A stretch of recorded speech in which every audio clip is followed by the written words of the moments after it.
You don't choose your partner by accident. You think it's love, you think it's chemistry, you think it's just connection.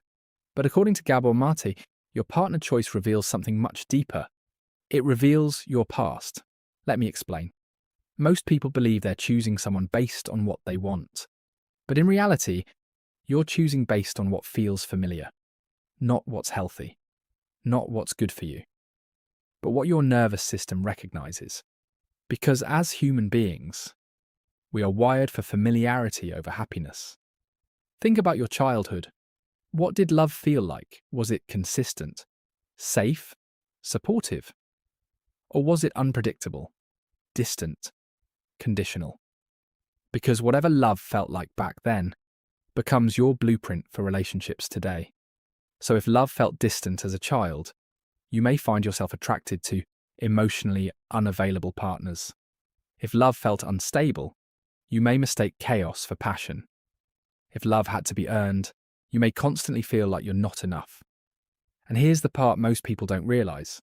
You're not just choosing a partner, you're choosing a chance to finally get the love you didn't receive. It's unconscious. You meet someone who feels familiar, and something inside you says, this is it. But it's not love, it's recognition. Recognition of a pattern. Recognition of a wound.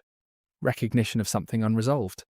And so you enter the relationship not just as who you are, but as who you had to become to survive. This is where it gets deeper. Maté talks about two core human needs, attachment and authenticity. As children, we need attachment to survive. We need love. We need connection. But we also need authenticity, the freedom to be ourselves. The problem is, when those two needs clash, attachment always wins. Because for a child, losing connection feels like losing survival. So, what do? We suppress who we are to maintain love.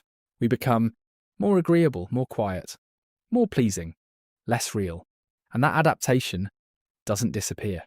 It follows you into adulthood, into your relationships, into who you choose, and how you behave once you're in it. So now, instead of being loved for who you are, you're loved for who you learned to be. And that's why so many relationships feel exhausting, because you're not just loving someone else. You're performing. And when conflict shows up, as it always does, it's not just about the present moment, it's your past resurfacing.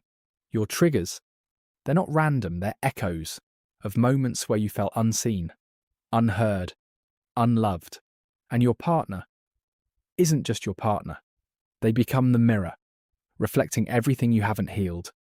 That's why the same patterns repeat. Different person, same story. Different face, same feeling. Until you become aware. Because here's the truth most people avoid. The problem isn't just who you choose, it's why you choose them. And healing doesn't start when you find the perfect partner. It starts when you understand your patterns. When you begin to notice, why am I attracted to this? Why does this feel familiar? Why do I react this way? Not with judgment, but with awareness. Because awareness is what breaks the cycle. When you become aware, you stop chasing what hurts. You stop confusing intensity with love. You stop abandoning yourself just to keep someone else. And for the first time, you don't choose from your wounds. You choose from your truth. That's when everything changes. Because the goal is not to find someone who completes you. It's to become someone who no longer needs to be completed. And from that place, you don't look for familiarity. You look for alignment. And that is where real love begins.